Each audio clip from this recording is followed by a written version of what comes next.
When 2024's Ultimate Spider-Man by Jonathan Hickman was being announced, and it was confirmed that the series would focus on a Peter Parker who would gain his powers and become Spider-Man in his mid-30s after being married with children, I was pretty excited.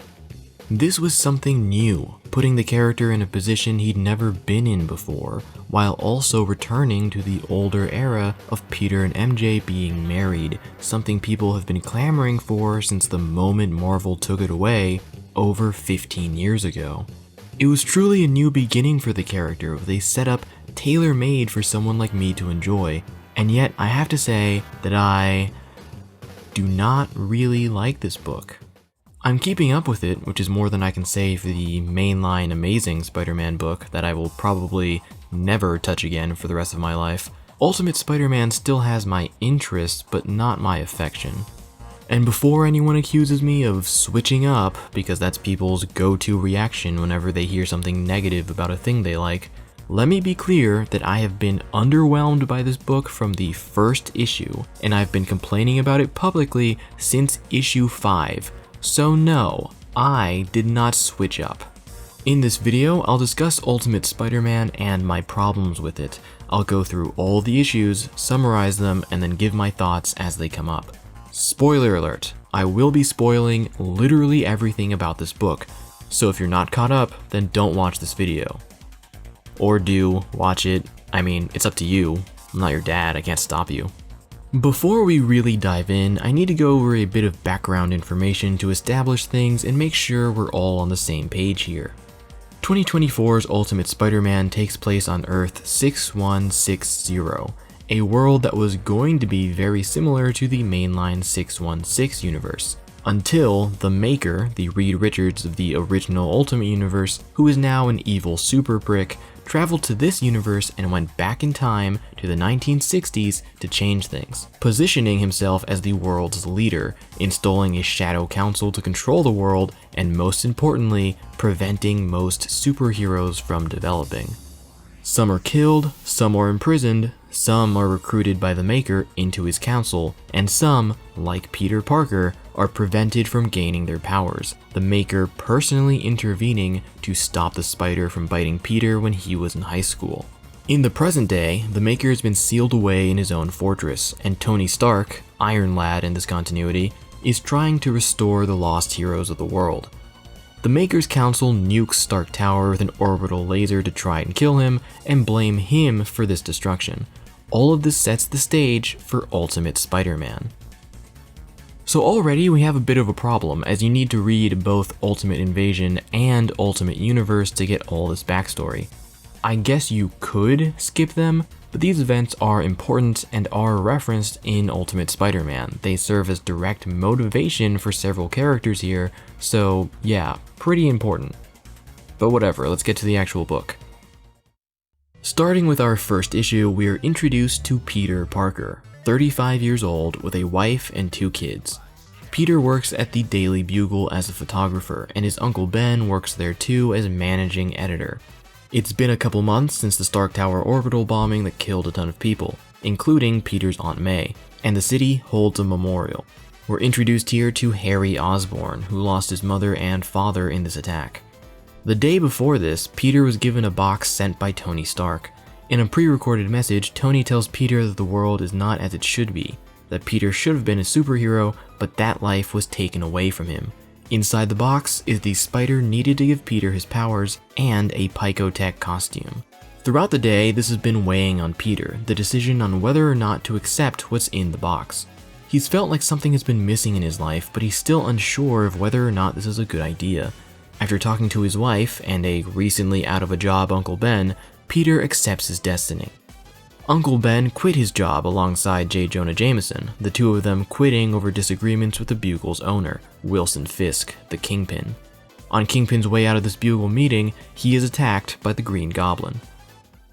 All of that is what happens in issue 1, and already within this setup, we have some things that I don't love. Namely, Peter feeling like something's been missing from his life, his job at the Bugle, and Uncle Ben working there too. A core problem with all of these things being that they conflict with what we know of these characters in the main universe. If this was just an Elseworld thing, then I wouldn't be discussing this because you could just say, it's a different universe, things are different, and that would be that. But this Ultimate Universe is specified to have been very similar to the main 616 world before the maker intervened, so these characters should be pretty close to the mainline versions, right? I'm not saying the characters aren't allowed to be different, but the way this was explained, these characters should be similar to their original counterparts, unless there was something specifically done to them to explain otherwise. And yet, Peter and his uncle are both completely different people. Peter was a photographer for the Daily Bugle in the mainline 616 for a very specific reason. After Uncle Ben's death, Peter needed money to help Aunt May. He chose to take photos for the Bugle because he knew it would be easy for him to get in-action photos of Spider-Man. But without any of that context, Peter still becomes a photographer here? Why? How?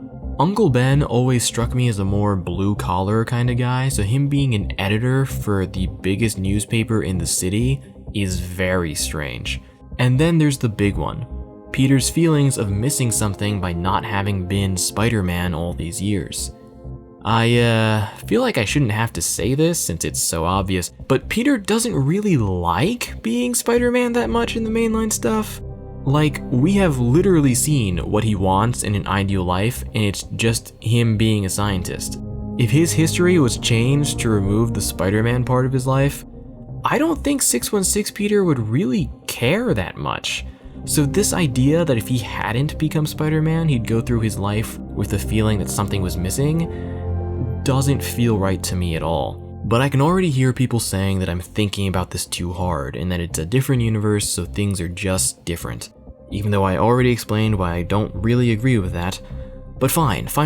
It's a different universe, things are different. Which leads me to my next problem with these things, which is that I personally don't like them. I'll start with Ben since his is simpler. He's a different guy than his mainline counterpart, which kinda defeats the point of having him still be alive. But what they've turned him into isn't all that interesting. He's an older man who works with Jonah, is friends with him while also being a counterweight to his personality, and serves as a father figure for Peter. We already had a character like that. His name is Robbie Robertson. All this book has done is turn Ben into Robbie Robertson. That's not even doing something new, you're just changing names around. Robbie still shows up in this book, but very rarely. He only appears in 4 of the published 18 issues, which is a shame since I really liked him and always thought he should have been more in the spotlight, not less. The thing with Peter is that I get what Hickman is going for thematically. People today, especially young people, are so financially screwed by those in power that it feels like your life has been taken away from you before you even got a chance to live it. Peter's situation is supposed to mirror that, and this is why I think so many people seem to like this book, because they see themselves in him. But this is a problem I've had with most modern interpretations of Peter, the way they change or outright remove aspects of his character in order to make him into more of a blank slate for people to project themselves onto. I've already gone over how I disagree with Peter feeling like his life has been missing something due to the absence of Spider-Man, but this isn't the only aspect of Peter's character that's been changed here. Something else has been taken from him. In fact, it's something I think he should miss far more than the Spider-Man thing, which is his interest in science. This is a very consistent core trait of Peter across basically all versions of the character, and it's completely gone here, as demonstrated by scientific technobabble flying right over his head, and by Peter working at a newspaper instead of being a scientist. This is another thing that's been done to make Peter an even blander character for the sake of relatability. I have seen people complain before about how scientifically gifted Peter typically is, that it makes him too capable and too different from them to be relatable. People really want Peter to be exactly like them, and I strongly disagree that Peter should be like that. This could lead into a whole discussion about what type of character Peter is, what he used to be, and what he should be, and I could talk about that all day, but I'll try and keep things simple here so we can keep moving. Essentially, I don't like this book's approach to Peter as a character. I think he's been changed to be more relatable at the cost of his more important and more interesting characteristics. This is something many other iterations of Spider-Man have done as well. I didn't like it there, and I don't like it here. The last thing I'll mention here about Peter's decision to receive the powers is that I feel like there was a massive missed opportunity to make the situation a lot more interesting. See, while Tony tells Peter that he should have been a superhero, he doesn't give him any other specific details about what his life would have been like if that had happened. If you only read Ultimate Spider-Man, then this won't seem like a problem at all. But in the Ultimates, we see that Iron Lad and friends have knowledge of what the 616 world is and what people's lives should have been like. More than that, some of the boxes Tony sent out also contain documents detailing the history and lives of that person's 616 counterpart to give them an idea of what their life should have been like. Peter's box didn't have that. Why not? In a later issue, Tony says that Peter was top of the list of heroes the Maker needed to snuff out, which is why Tony gave Peter the one-of-a-kind Picotech suit. So if Peter was so important, then why wasn't he also given those documents? Even ignoring lore consistency, this would open such an interesting question for this character. If he knew what his history would have been, seen how bad things would have gotten for him, would he still make the same choice? Because look at Peter's life in this book. He's married, with kids, he's got a stable job, no huge trauma from watching those around him die from superhero stuff. His life is flat out better than the life of his 616 counterpart. I think that's really important to acknowledge. Acknowledging this, having the character know this, would have made for a far more interesting choice for Peter. If your life had been taken from you and you had the chance to take it back, but you were acutely aware of how much that stolen life sucked balls, would you still take it? That is an interesting question, and it's something that this book completely sidesteps. I do think that part of the reason Ultimate Spider-Man doesn't go in this direction is because a similar question is asked of Ant-Man in the Ultimates. Hank Pym's super box contained documents of his 616 counterpart's life, so he becomes aware of how awful he could be in that reality, how he treated his wife and such, which naturally makes him very hesitant to accept his powers. And I think that was handled well there. But I can also see how maybe Hickman and the Ultimates writer might have thought that doing something like this for Peter would be too similar and repetitive. Although I would argue that it's a different situation, different enough to be worth exploring, but I understand if they disagree. Outside of all that, this first issue is fine. It establishes all the major players that will continue to be important down the line, and the artwork is really good. Marco Cacchetto's art is great, and we'll be seeing even more of it as we continue. Before we do, it's worth noting that every issue of this book takes place a month apart. This is done to mirror the book's real-world monthly release schedule. For now, it's just a fun fact, but there are issues with this format that will crop up later. Issues 2 and 3 have three main storylines running through them. Peter becoming Spider-Man, the Green Goblin continuing to assault Fisk, and Ben and Jonah starting up their own newspaper. Peter goes out at night in his new suit, testing out what he can do. As he does this, he has a couple of encounters with Shocker. They don't go well. He comes into his apartment late at night and encounters his daughter while still in costume. They have a sweet moment together where he calms her down and comes clean to her with his superhero stuff. Later, she helps him design the costume, and at this point, Spider-Man is essentially fully realized. Goblin's attacks on Fisk have continued, causing concern for Fisk.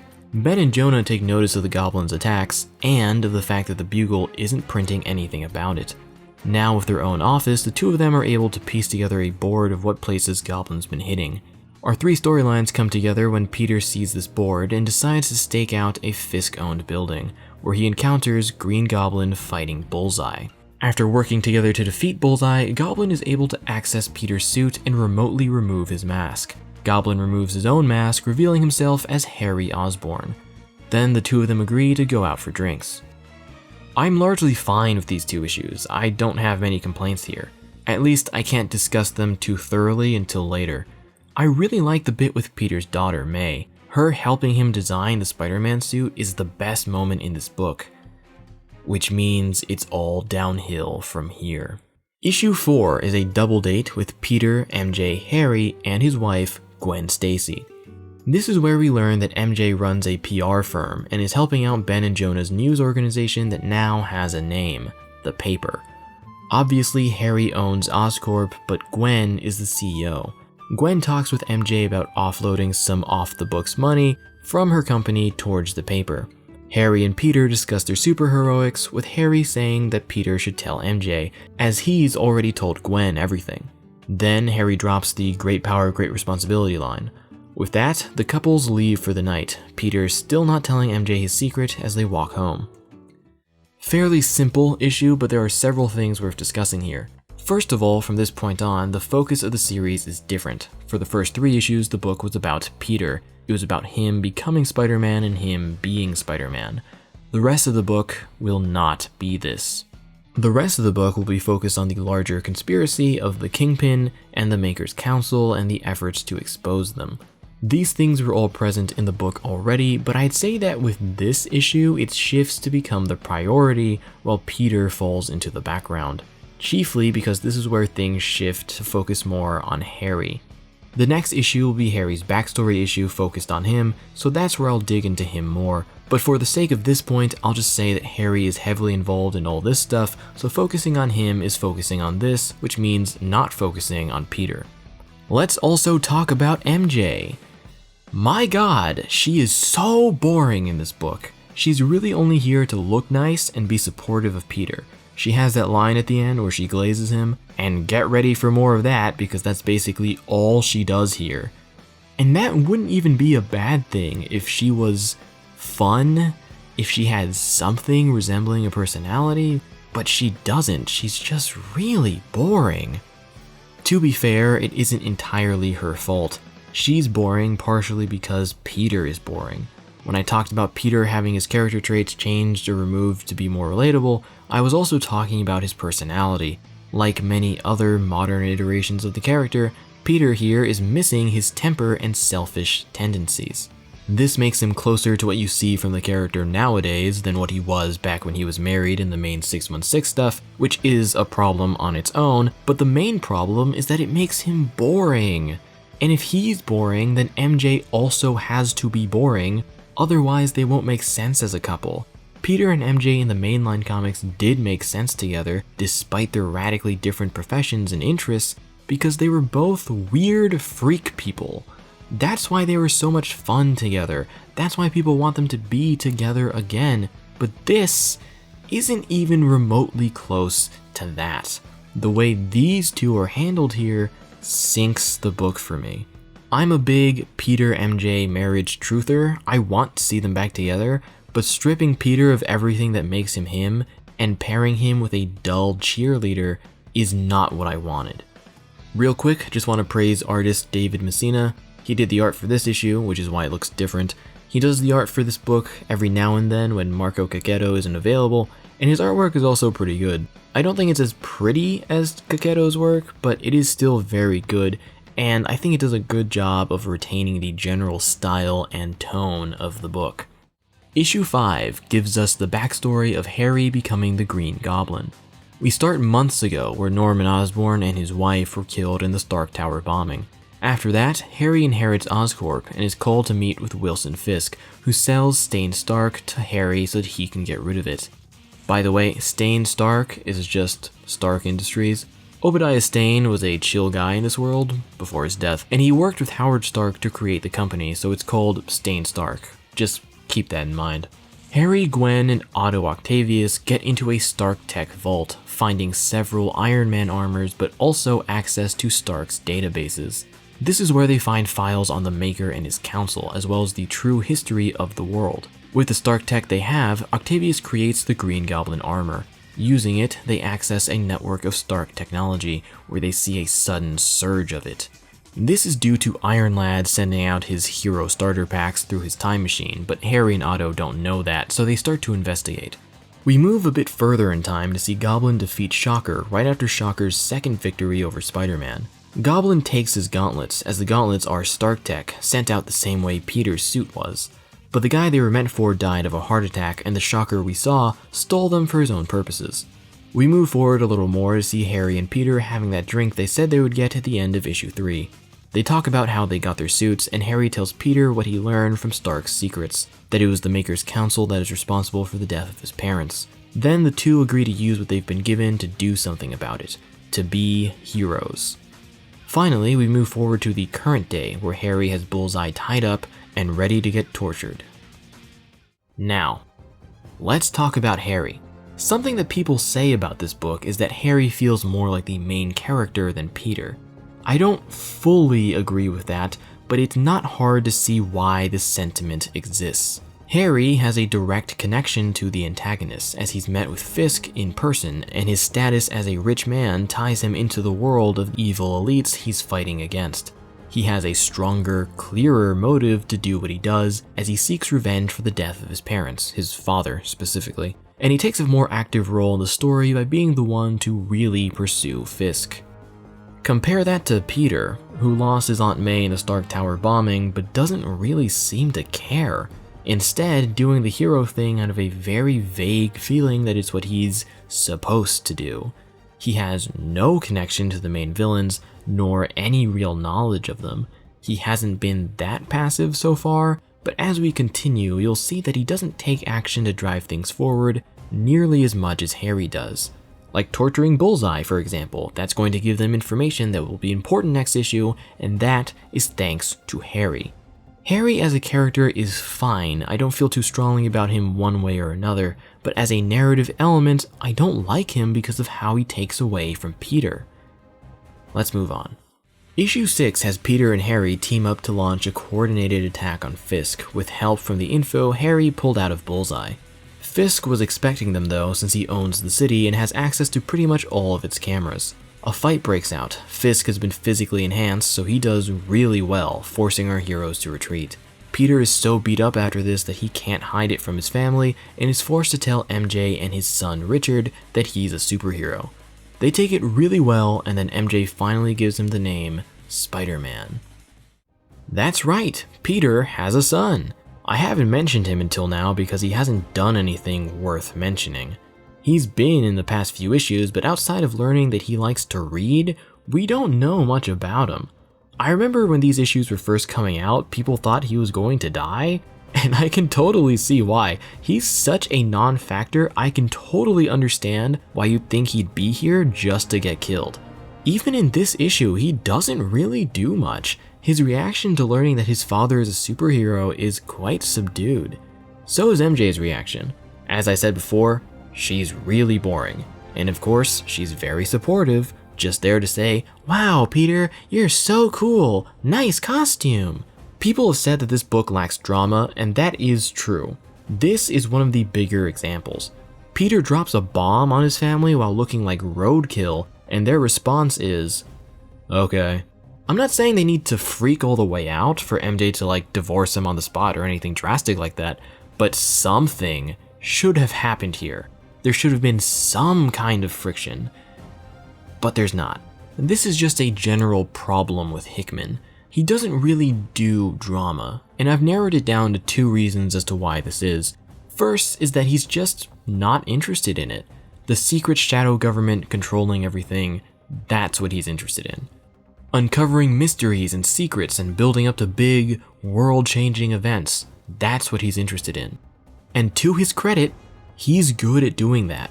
I think this kind of thing works for the bigger event books that he does, stuff like Secret Wars 2015 or Ultimate Invasion. But in a book like this, where the characters are the main draw and therefore should be the main focus, I don't think this mentality helps at all.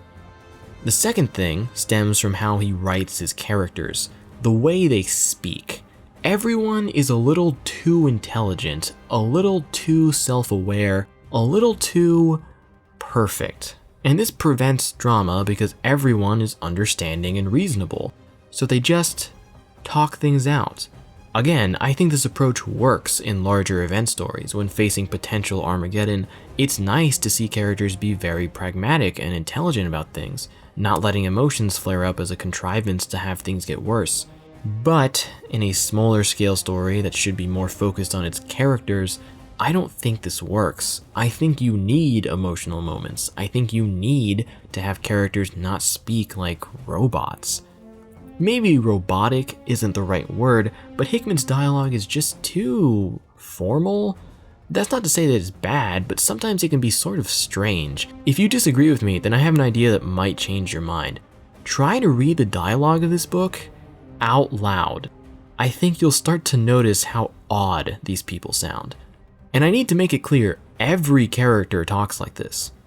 Well, not everyone.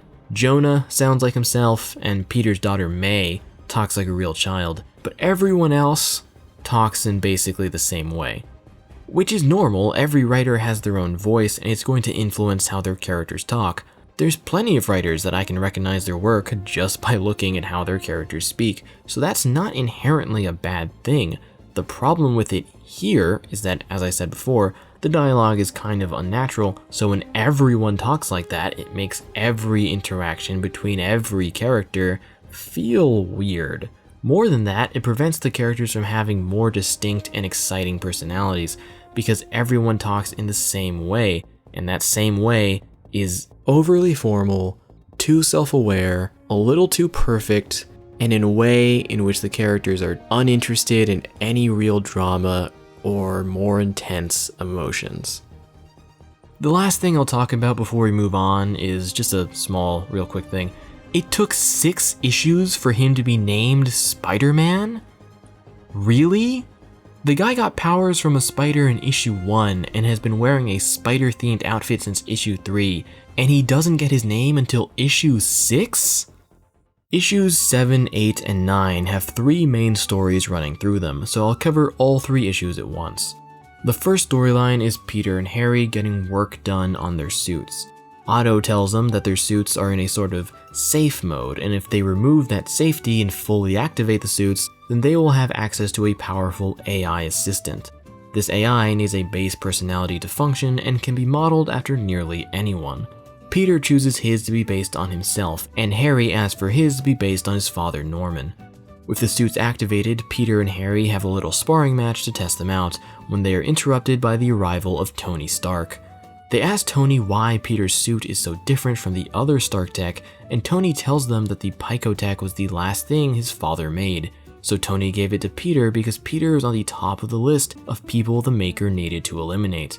Harry gets a little butthurt that he wasn't on the list of people that needed to be eliminated, and Tony leaves. Otto and Harry aren't happy that Tony can track their tech, so they implement a fix on their end, but can't do the same for Peter since his suit is more advanced. Peter doesn't really care about that though, and just leaves the suit at his home, since Tony already knows where that is anyway. Peter's Picotech suit says some mildly creepy things, but Peter doesn't pay it much attention. Otto offers him a replacement, a bulky Iron Spider-esque suit of power armor that Peter immediately turns down. Peter settles for Otto's alternative, a spandex Kevlar composite that looks exactly the same as his usual suit. Our second storyline is the progression of Ben and Jonah's online newspaper, The Paper. Gwen is now funding them, so they've got money. Ben and Jonah meet with Robbie Robertson, who gives them some info. The pair then recruit Peter, who starts working for them in issue 9. The paper's readership grows quickly, in large part due to their coverage of Spider-Man and Peter's photos of him.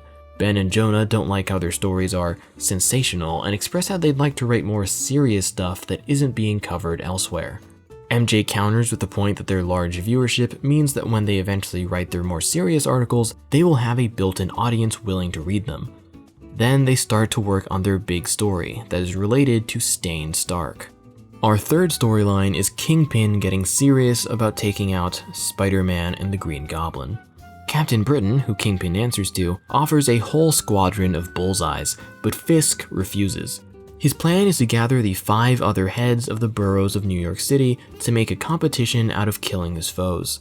These 5 heads are Mr. Negative, Mysterio, Kraven the Hunter, Black Cat, Walter Hardy, the father of Felicia Hardy, and Mole Man? Okay. Together with Kingpin, that makes 6 sinister foes working together. Maybe they should have a team name. The first to strike is Black Cat, assaulting Spider-Man and Goblin on a rooftop. While Peter does defeat him, Black Cat almost gets in a sneak attack before Harry blasts him off the roof of a building. Peter and Harry have a very brief, "You almost killed him" discussion before leaving. There's one more significant event that happens among all this in issue 8. Peter's kids have a birthday party, and Jonah gives Richard a book about himself that he's self-published. These 3 issues are all setup. The thing with setup is that if I don't care about the characters involved, I'm not going to care about whatever it is you're setting up. And I do not care about any of these characters. We haven't had the time to care about them. Sure, there's been plenty of issues, but we've never really sat down and gotten to know these people that well, largely because this book refuses to get emotional. I said before that Hickman doesn't focus on drama, but really he doesn't focus on people, the result of that being that I feel as though I don't know these characters that well, and that I don't feel anything towards them. This doesn't make the book bad, just kind of dull. The stuff with Richard and Jonah was nice though. The only thing I think was kinda bad here was revealing that Bullseye is actually one of many assassins instead of being a distinct character. Bullseye is a really interesting villain in the main 616 stuff, so I'm not a fan of replacing the singular character with a faceless army.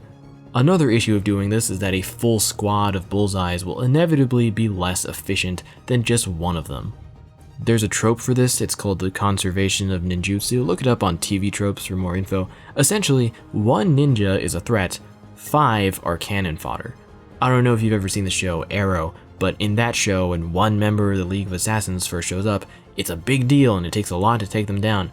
But then later on, League of Assassins members go down like flies. The problem with that here is that it will make Bullseye even lamer if this whole squad shows up again, only to inevitably get wiped out like stormtroopers. But they made it clear that these guys aren't going to show up in the future since Kingpin refused to use them, so it's not a huge deal. Right? Issue 10 is focused entirely on Ben and Jonah's journalistic investigation into the sale and dealings behind Stain Stark. They try to interview Wesley, Fisk's right-hand man, but get nowhere. Then they interview Gwen and ask her about how Stain Stark was sold through various shell companies and is now owned by Oscorp. She gets a little upset by that, and Harry pays a visit to the paper. Harry at first thinks they're investigating him and trying to expose his identity, but while Ben and Jonah have figured out that Harry is the Green Goblin, though Jonah initially suspected it was Gwen, what they're really looking into is an explanation as to why Fisk would sell Harry the thing he's using to fight him. Harry gives the duo a flash drive, all the info he has on the Maker and the history of the world. Later, the paper publishes their article using a fake name, Ben Riley. Okay, so I'm just gonna come right out and say it, this whole issue feels like a gigantic waste of time. Because we, the audience, already know all the stuff Ben and Jonah are trying to uncover. Sure, there's the element of the characters discovering this, but still, there didn't have to be an entire issue dedicated to this. And now that we've had an entire issue dedicated to them, I can confidently say that I hate Ben and Jonah in this book. To be clear, I think each of these characters are fine on their own. The problem is when they're together. I cannot stand how they talk. Their back and forth banter is so tiring. It really feels like they're both trying to show off how clever they are, and I don't know, man, it's annoying. There's a point in this issue where Harry gets frustrated with these two, and I was right there with him. I was kinda hoping he would vaporize these guys, and I'm not sure that's what I'm supposed to be feeling. Issue 11 opens with Peter trying to call Harry. Unable to reach him, he calls Otto. Otto tracks Harry's suit, but before he can give the location, Peter hangs up and jumps into a bank being robbed by the demons. Mr. Negative appears and uses his powers to make everyone in the bank attack Spider-Man. Peter gets out, battered and bloodied, and makes his way back to his place where he finds MJ. MJ expresses some concerns over his well-being, but he tells her that if things get really bad, he'll let her know when it's time to run. With that, he changes into his civvies and goes to meet with his Uncle Ben. Before we get to that, we also get a quick scene of the Sinister Six. Mr. Negative tells Kingpin of his encounter with Spider-Man, how it was a stalemate at best and that he couldn't beat him, even going far as to say that Spider-Man's will is so strong that Mr. Negative's mental abilities wouldn't be that effective against him. Black Cat survived his fall and is now in a wheelchair, so he appoints his daughter to take over for him. Back to Peter, it's now the 1-year anniversary of the Stark Tower bombing, so he meets Ben at the memorial. It's clear that Ben hasn't really moved on from May's death, and Peter tells him that she would have loved what Ben is doing now. Ben tells Peter she would have loved what he's doing too, and makes it clear that he's referring to Spider-Man. The two have a brief conversation about it, ending with Ben asking Peter a question. While Ben has lived a long life, feels accomplished, and is ready for what comes next, he asks Peter if he can say the same, with Peter responding, no. Peter has been texting Harry, who tells him he's in the black car nearby and to come get in. Now this issue is actually better. We're back to seeing Spider-Man do Spider-Man stuff, butting heads with a Spider-Man villain. Peter has a real conversation with Ben about the risk of being a hero while having a family. It's not all great though. Peter and MJ's talk is a big ol' whopper of nothing. MJ brings up mild concerns about Peter's well-being, doing so with a stunning lack of emotion, by the way. And then Peter tells her not to worry about it, and that's that. Wow, I am so glad we got to see that happen. Issue 12 is the Christmas issue. Here we get to see Christmas at the Parker home.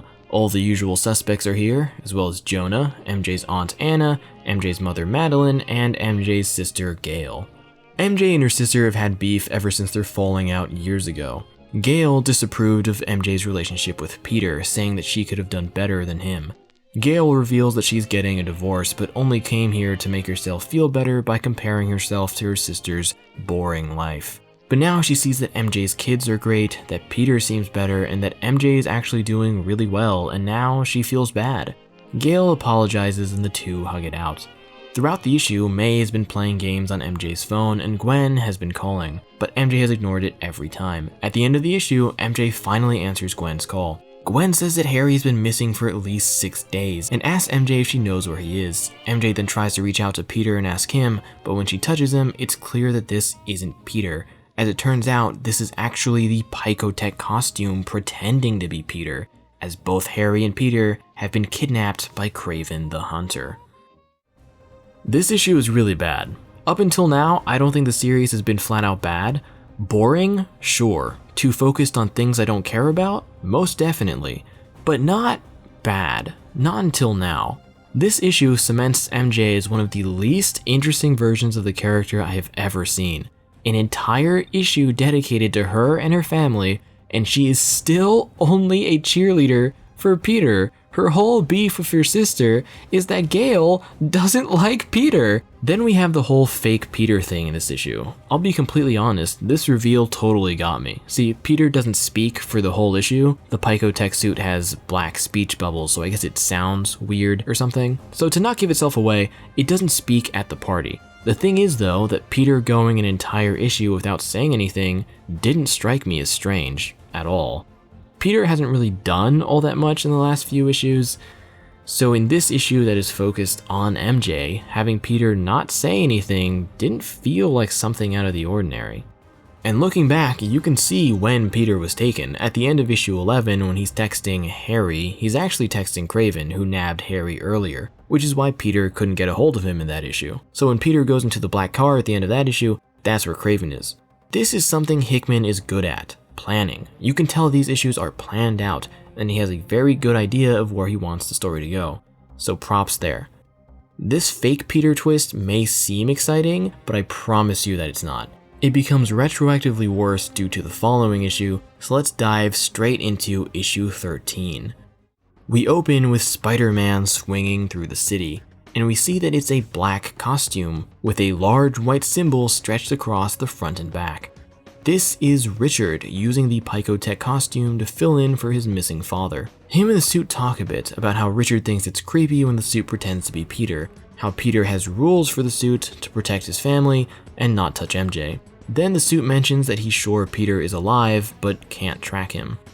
Peter and Harry are underground in the Mole Man's kingdom below the city.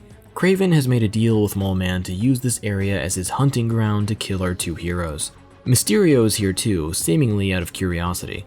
In the time that he's had them, Kraven has drugged and beaten all the information he needs out of them, including their identities. Kraven drops the two into Mole Man's underground jungle and pranks them by almost setting off their bomb collars before deactivating them, saying that he won't kill them that way. With that, the hunt is on. The subterranean jungle is home to all kinds of wild beasts, including dinosaurs. Back to Richard, he just stops a petty crime and gets intercepted by the new Black Cat. In this issue, all the stuff with Peter, Harry, and Kraven is pretty cool. This type of high-stakes situation is exactly what this book needed.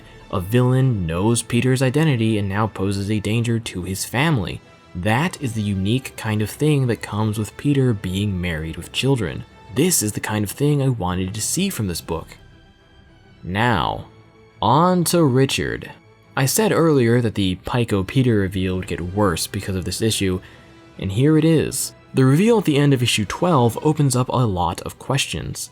Is the suit malicious? If it is, then what's going to happen to MJ and the kids? If it's not, then how are they going to adjust to this? These are interesting questions, so I can see why people were floored by that reveal when the issue released. But then, issue 13 comes along and just brushes all these things aside. This is also where this book's monthly format becomes a problem, as in-universe there has been a month since that reveal, and everything interesting that could have come from it has already been resolved off-panel in the time between issues. This issue even brings up a new question. How did Richard and the suit come to this agreement to let him be Spider-Man Jr.? It would have been interesting to see that play out, but once again, it happened off-panel, in the time between issues. That being said, I don't think this is entirely the fault of the monthly format. It mostly stems from Hickman's tendency for interesting setups with very underwhelming payoffs. Let me explain what I mean by that in this context and why it's a problem. The Picotech suit has given off bad vibes from the beginning. The way it shapeshifts is kind of creepy, its default appearance freaks out Peter's daughter, it speaks in very evil-looking black dialogue bubbles, the things it says are kind of creepy, and then you have the big one in issue 12, where it pretends to be Peter in his home and freaks out MJ. All of this is intentional to build up the idea that this suit will be Venom, especially that last one, since that is a direct callback to something Venom did in one of his earliest appearances, appearing in Peter's home and freaking out MJ because she thinks he's Peter. So with all that in mind, you would think this would pay off in a big dramatic way that would pose some kind of danger for Peter or his family. Or maybe you're just a big fan of Venom and want to see him appear here. But that's not what Hickman does. You see, all of this wasn't foreshadowing, it's misdirection. Hickman wants you to think all of this so that he can pull the rug out from under you with the real outcome that he wanted all along. In this case, the suit not being malicious and working with Richard. So why is this an underwhelming payoff? Well, because the stuff I said before about Peter or his family being in danger from Venom is lost. All of that is gone. This payoff is essentially saying, oh, everything's fine, don't worry about it. And that sucks! It's boring! And all of these underwhelming payoffs are like this. That's why they're underwhelming. Instead of something cool or potentially dangerous happening, things are immediately resolved, brushed aside, or revealed to not be dangerous. Oh, it's fine, don't worry about it. That's the general vibe of all of these payoffs. However, for this situation specifically, this might have worked if I cared about Richard. But I don't. He's not an interesting character at all, so I don't care that he basically has superpowers now. We'll be seeing a lot more of this setup-payoff problem as we continue, as early as the very next issue, and every time it pops up, I will be pointing it out. Issue 14 is an immediate follow-up to issue 13, making clever use of the monthly format. Issue 13 took place on the last day of the month, and issue 14 on the first day of the next month. Pretty clever. Black Cat and Spidey Jr. fight for a bit. Black Cat wants revenge for what Spider-Man did to her father, so Richard convinces her that he isn't Spider-Man by taking off his mask. The two get to talking and hit it off. Back to Peter and Harry, they've managed to survive well enough in the jungle with one thought running through Peter's head. Kraven knows about MJ and the kids. Kraven fires at them and Harry's ankle gets messed up as they try to get away. Mole Man steps in to offer aid to our heroes, giving them a passageway to a farther part of the jungle away from Kraven. Mole Man doesn't explain why he's helping them, but the pair take the passage since they don't have much of a choice. Mysterio then appears, and it's clear that they have an agreement with Mole Man, some kind of plan that they're working towards. However, Mole Man voices his doubts about whether or not Mysterio will be able to follow through when the time comes. Mole Man's passage didn't buy Peter and Harry much time though, since Kraven saw Mole Man helping them. After torturing several Moloids, Kraven finds our heroes once again. They're ready for him this time with a trap built with the very bomb collars Kraven chose not to use before. With Kraven beaten and, seemingly, disarmed, there's only one thing left to do, but Peter can't bring himself to kill Kraven. Harry tells him this is the only way, that it's his life or theirs, but Peter can't do it. Kraven seizes this chance to grab his revolver and fire, hitting Peter. Peter's shocked that his spider sense didn't go off, but that's because Kraven wasn't aiming at him, he was aiming at Harry. and Kraven hit his target right in the head, killing him. Enraged, Peter attacks Kraven, but is stopped by the appearance of Mysterio. Mysterio says that they're more interested in Kraven than Peter, but would be forced to become solely focused on Peter if Kraven dies. Mysterio then makes the point that MJ and the kids may already be dead. This gets Peter to leave as he has to check on his family. Peter arrives at his apartment, startling MJ. He breaks the news to her that they are no longer safe and that they need to run. I really liked this issue when I first read it. The action of Kraven and stuff, I mean, yeah, that's nice, I guess, but what I really liked about this issue is that Harry is dead! Harry has sucked a lot of focus from Peter and has had a more active role in the story than him. Let me go through the events of the past issues since the confrontation with Kingpin in issue 6, and take a look at who has been really driving things forward since then. Who was it that gave the Maker's files to Ben and Jonah to help them with their story? Harry. Who was it that knocked Black Cat off a rooftop, giving his daughter personal motivation to fight Richard? Harry.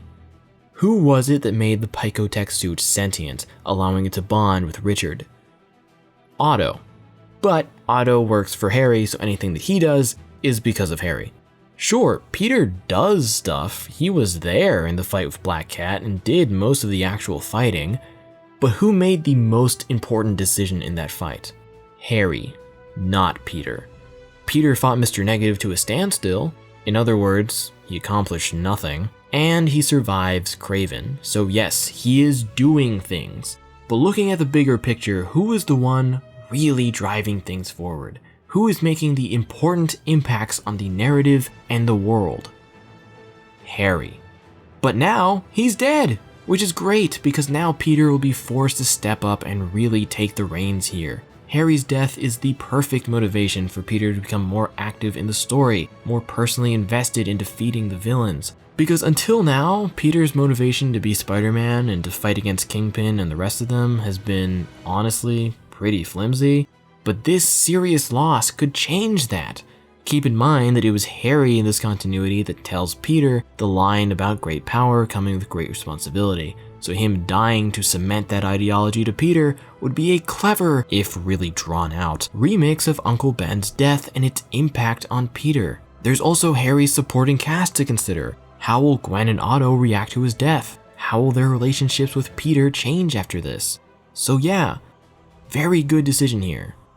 However, I'm just gonna go ahead and spoil this, but Harry's not actually dead. So all this stuff I just said, all this praise I just gave, just throw it all away.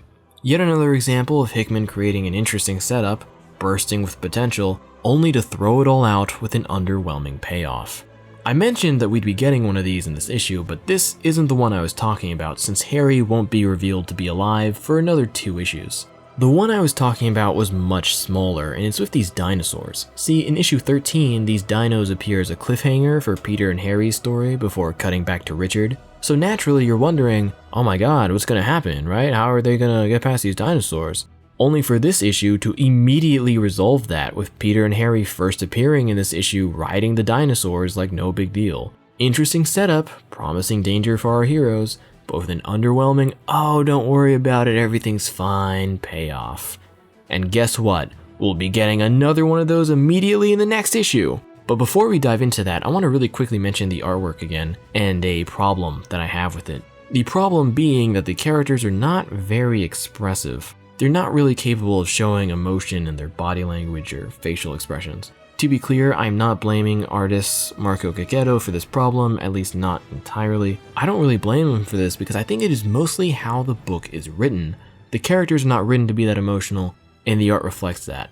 And to really see what I mean, just look at the variant covers for this book, where suddenly the characters become incredibly expressive. But within the actual book, everyone looks a little stiff.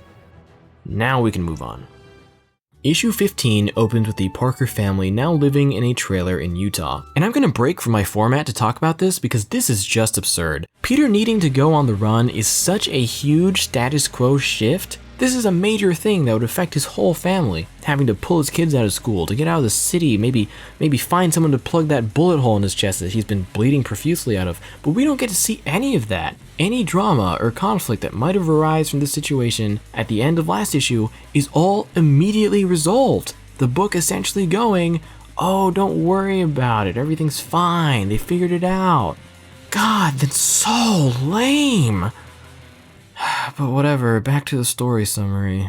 The Parker family lives in a trailer community, and the local friendly weirdo tells them of a place they should avoid because people go missing there.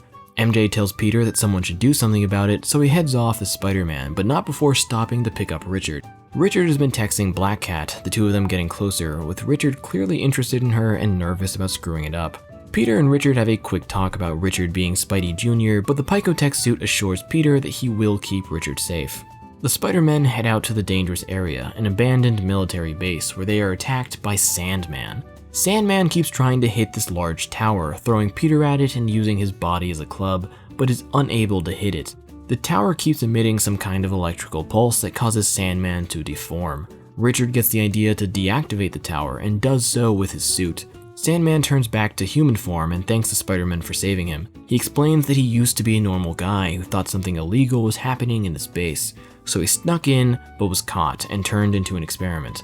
Once his captors saw how dangerous he was, they built that tower to keep him at bay and left the base. With that taken care of, Peter and MJ have a talk together on a web before Peter goes off to call Ben.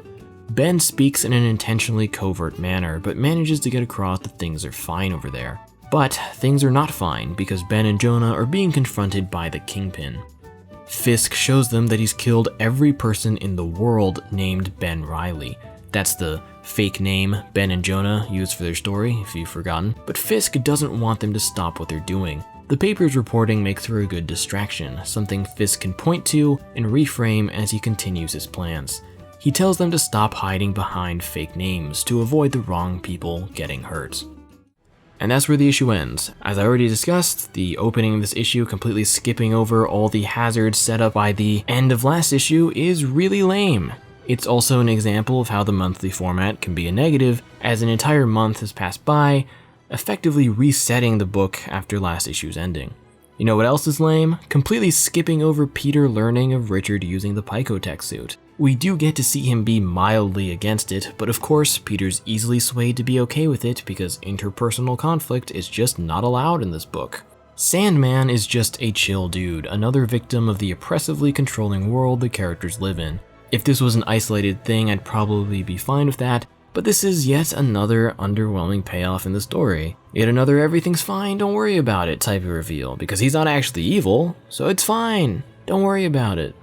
You probably noticed that I didn't say that much about Peter and MJ's talk. That's because nothing really important happened there. She just praises him again. That's all she's here for, to just be supportive and nice and to tell Peter how good he is. The most interesting thing that happens here is Ben and Jonah's conversation with Fisk. Not because it moves the story forward, because it really doesn't. Kingpin literally tells them to just keep on doing what they're doing. But because there are some cool lines here. Hickman is really good at that, making cool, memorable lines. As far as you're concerned, I work for God? That goes hard. It would go a lot harder if I cared about any of these characters, if Hickman could spare any time at all to let me know these people instead of focusing on conspiracies and excessively intricate plans. But still, it goes hard. Issue 16 is the Gwen-focused issue, revealing her backstory as well as her identity as Mysterio. That's right, Gwen is Mysterio. She inherited the position from her father, as Mysterio is actually an organization with 5 members. 5 people who share the mantle of Mysterio. Mysterio knows that the world is not as it should be, that there's a true history that has been hidden from people. They share an amulet that, I guess, gives them real magic power, and only one person can use it and be Mysterio at a time. We go through time from Gwen's perspective, seeing her relationship with Harry in its earlier stages. We see their marriage, where Gwen talks to Norman Osborn, who approves of her since she's so strong-willed, unlike that wuss of a son he's got. It's even implied that he knows she's Mysterio, but I could be misinterpreting that. We see Harry and Gwen celebrating Christmas, with Harry gifting her an illegal book about the world having 2 timelines, the one they're in and the one they're supposed to be in. Then we see Gwen talking to the other Mysterios after she and Harry discovered the Maker's files in the Stark database. Quentin Beck says they should make the information public immediately, but Gwen suggests going another direction. Then we see Gwen talking to MJ about funding the paper, now made clear that Gwen had planned to use it to spread the information about the Maker. Then we see when one of the Mysterios tells Gwen that they found Harry within Kraven's grasp. This Mysterio also tells Gwen that Otto has been having her watched. He's doing this as part of Harry's security protocols, but Gwen is obviously upset because it might expose her being Mysterio, so she fires Otto. Then we get to the big moment, Harry's death. In actuality, Gwen Stereo pulled Harry out right before his death, and the dead Harry was an illusion. After Peter leaves to go check on his family, Gwen takes Craven's revolver and shoots him dead with it. With that, we go to the present day. With Harry fake dead and Craven actually dead, Harry is now free to be the Green Goblin without anyone knowing. Harry asks Gwen why she didn't tell him about her being Mysterio, and she tells him that she wanted to keep both her lives separate. The two agree to work it out together, and the issue ends. Harry being alive destroyed any hope I had for this book getting better. His death had the potential to really change how this book was going. But he's alive. More than that, his fake-out death illustrates the main problem with Hickman's underwhelming payoffs. That problem being that it basically conditions you to not care about anything. Every time something happens, or is revealed, or is set up, I just can't care. Because there is such a high chance that the payoff is going to be really lame. Yet another, oh, it's fine, don't worry about it. And it makes the book feel very low stakes. Despite the overwhelming power and control wielded by Kingpin and the constant threat to Peter's family, which are high stakes, the way so many things are resolved with the, oh, it's fine, don't worry about it type of payoff feels like the stakes aren't actually high at all. That our heroes are never in any real danger because, oh, it's fine, don't worry about it.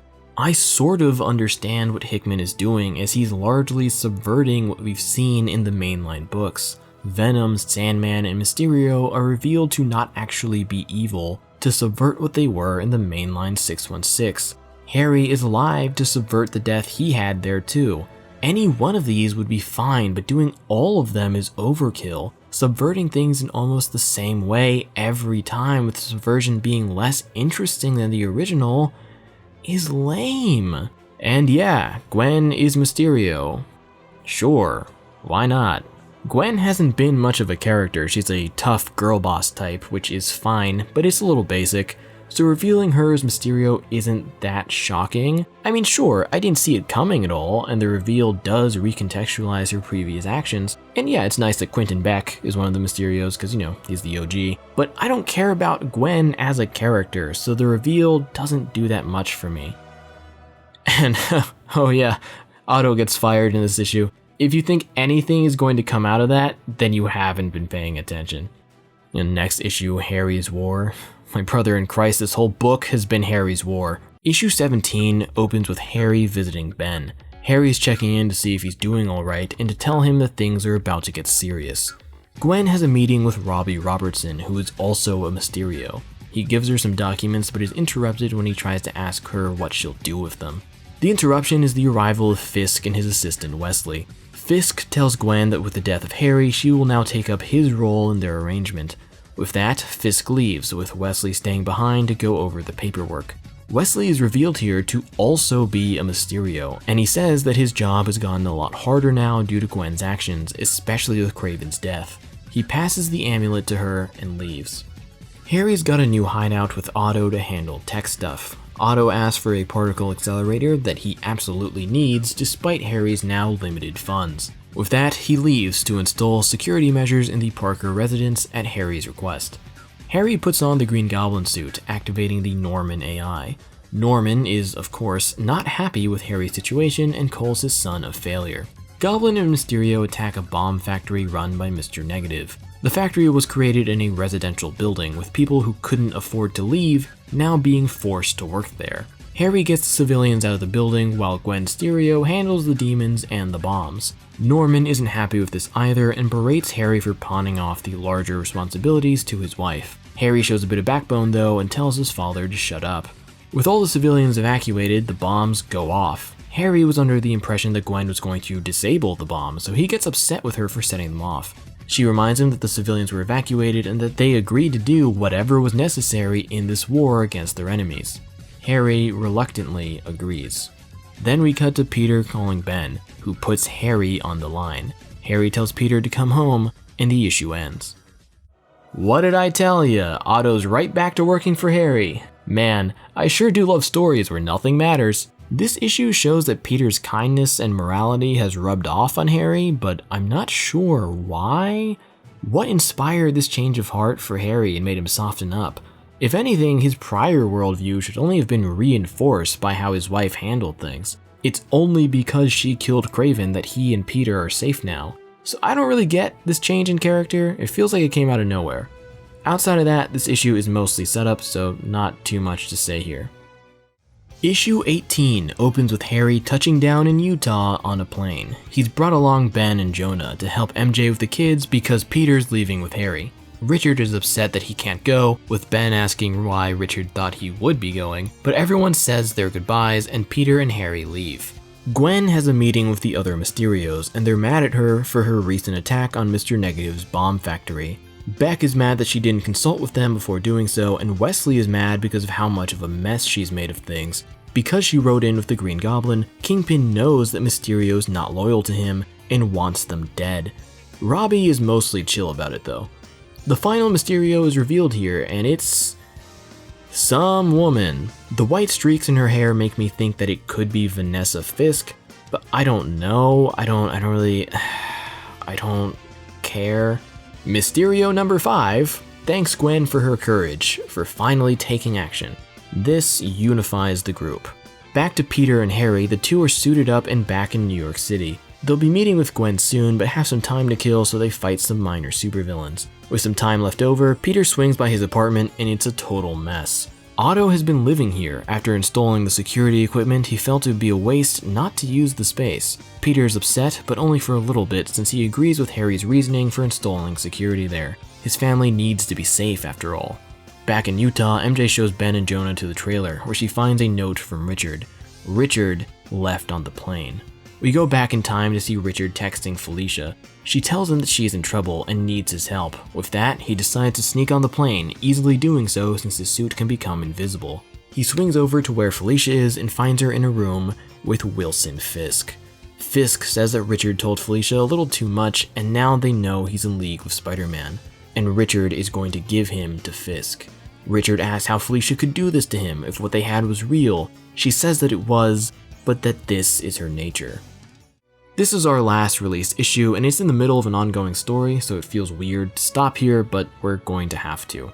I want to talk about the big splash page of Peter and Harry fighting some villains. We see Hammerhead and Vermin, who both would have been nice to see as real characters instead of being used as quick soyjack bait, but whatever. What's really odd is seeing Shocker here. If you'll remember, Green Goblin paid Shocker a visit all the way back in issue 5. Harry specifically said that he was there for Shocker's gauntlets, and he does take them.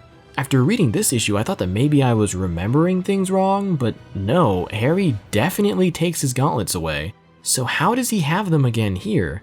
This isn't mainline 616 Shocker, who built his gauntlets himself. This guy was a normal thug who found the gauntlets, so how does he have the gauntlets again? In issue 7, Kingpin turned down Captain Britain's offer of a full squad of Bullseyes, and yet he has them here anyway. So what was the point of that? Peter in this issue mentions Harry's change of character as well, and it looks like the both of us are just as confused since I don't know where this is coming from either. I think it's flat out ridiculous that MJ is okay with Richard being a superhero. Sure, she's upset that Richard left on the plane, but I mean in general, I'm shocked that she allows it at all. Because Peter is a grown man with real powers, so I get her being fine with him doing this, but Richard? He doesn't have powers, he has to rely on the suit that creeps everyone out. And what mother is gonna let their kid run into danger like that? But honestly, I have to ask, does MJ even know that Richard is Spidey Jr.? Because I have read this whole book, front to back, 3 times now. Once as the issues were coming out, a second read through of all the issues together right before I started writing this video, and then I'd read each issue again as I was writing their individual sections. And let me tell you, I didn't see any 100% hard confirmation that MJ knows what her son is doing. But I mean, she has to, right? Like there's no way that she doesn't. And Jonah knows that Peter is Spider-Man too, right? Ben mentioned in issue 12 that it wouldn't take him long to find out, and Jonah comes to Utah, so he has to know, right? But they never directly address that. I understand that there's only so much space on the pages, but this seems like pretty important stuff to acknowledge, right? Richard and Felicia's storyline finally amounted to something. That's cool. I don't feel too bad for Richard and this betrayal he went through because, again, I don't care about him as a character. Before we close out, I have to mention the Ultimate Incursion book, where Miles Morales travels to Earth 6160 and meets Peter and Richard. I'm not going to discuss it though. Basically nothing happens here. I wouldn't even consider this to be canon. I'm just bringing it up to establish that I am aware of it. That's all. And that is 2024's Ultimate Spider-Man. Now that I've gone through the whole series, I can speak more broadly about it, so I'll list my biggest concerns with the series to wrap things up. Number 1, I do not care for any of the characters here. I've said this a couple times now, especially when referring to Richard, and there are a couple of reasons as to why it's so difficult for me to connect with the characters in this book. Part of it is the lack of internal dialogue. Thought boxes disappear almost entirely after issue 3, only appearing again in issue 14 for Peter to have one single thought running through his head. So we really don't get to see the characters' thoughts, what they really think about things. We only see what they say to each other, what they present to the people around them. But hardly ever do we get to see their true thoughts, their true selves. And another part of it is that we don't get to see much of the characters' histories. The only characters who get this luxury are Harry and Gwen. And yeah, stuff like this is what makes Harry feel more like the protagonist of Peter, but anyway, I'd really like to see where these people came from, their important memories that shaped who they are, especially since these characters are so different from the 616 versions, so I can't apply my prior knowledge to them. I'd love to see this Peter's history, especially since he lost his parents and moved in with his aunt and uncle at the age of 15. Which is a huge departure from his original backstory, where his parents died when he was a little baby and he doesn't remember them at all. But also, I have to ask, is this even an intentional change to Peter's history? Or is this just Hickman getting Peter's backstory wrong? I don't know, and I think that's kind of a problem. The reason for all of this, the reason we don't get these things, comes down to what I said earlier. Hickman isn't interested in people. As a result, the people he writes aren't interesting. Number 2, I do not care for the conspiracy secret council thing the book is so focused on. I wouldn't even say that it's poorly handled. There's clearly been a lot of thought put into it, but I don't find it interesting, mostly because I don't care about the main cast. So it doesn't matter to me what secrets are uncovered or what enemies are toppled, because I don't care about the people experiencing it. But there are other reasons too, one of them being that this all feels like a waste of time in the context of the wider Ultimate Universe. The Makers Council are the ones at the top, the ones with real power in this world, and they are currently being fought by the Ultimates. So that book feels important, fighting on a scale much larger than this one. This conflict in comparison seems pointless and petty. I mean, really, if Kingpin and his Sinister Six are defeated, will it even matter? Won't Captain Britain just appoint someone else to this position? This wouldn't be a problem if we got to see more of the civilian perspective. How are the people in New York City directly affected by the Kingpin's rule? How are they reacting to Spider-Man and pals fighting against it? We don't really know because there isn't a civilian perspective. Everyone we see in the story is either directly tied to the superhero stuff or doing well enough financially that none of this really affects them, or both. All we have is that the paper's articles on Spider-Man are popular. But what does that mean? Do people like him? Is he inspiring them? Or are people hate reading these articles because Kingpin's negative propaganda is so strong? Are the people even aware of what Spider-Man is really doing? I have no goddamn idea. This is another thing I think is handled better in the Ultimates. We see how normal people are affected by things, how the Ultimates inspire people, so their actions against the Makers Council feel important, and we just do not get any of that here. Number 3, as I've mentioned many times now, this book has a severe problem with setup and payoffs, with the payoffs often being really lame. This makes it so that Ultimate Spider-Man is a book that constantly threatens for things to happen, only for its threats to ring hollow. And finally, number 4, the big one. I don't like Peter. The whole reason I started to read this book in the first place was because of Peter. I hoped for a better version of the character than what we'd been getting recently, and I didn't really get that. I'll give Hickman some props. Peter here is far less cringy and annoying than he's been in other recent stuff, but he's not any more interesting. Without the character's flaws, his temper and selfish traits, without his interest in science, this version of Peter feels so hollow. And this isn't something that can be attributed to the maker's control of the world, as like some kind of commentary on what the world has done to him. Instead, this seems to be a very deliberate choice on Hickman's part for the sake of all that relatability stuff I mentioned way earlier in this video. Maybe if the book spent more time with Peter, I'd come around on him as a character, but the book just isn't focused on him. That's kind of a problem when his name is the title of the book. I've been enjoying DC's recent Absolute line, which aims to do something similar to this recent Ultimate Marvel line of books. A new world that's more dour, with the heroes stripped of things that used to be mainstays for them. And I've really been liking both Absolute Batman and Absolute Wonder Woman. You know why? Because those books are focused squarely on their title characters. We get to know them. We get to know their history, their upbringing, what makes them similar to their original selves, and what makes them different. We get to see them front and center, doing cool stuff, being the impetus of change in their stories. That's what I wanted from this book, and that is not what I got. All that being said, I don't think Ultimate Spider-Man is horrible. It does have redeeming qualities. The artwork is very good, the dialogue can be clever at times, and being detached from the usual editorial mandates makes the book feel far less suffocated than the stuff from the main continuity. So no, it's not a bad book, but it is very disappointing. It's not the grand return of the Spider-Man character that I think a lot of people were expecting. At least it's better than ASM. Not that that's really saying anything, but hey. So yeah, that's the video.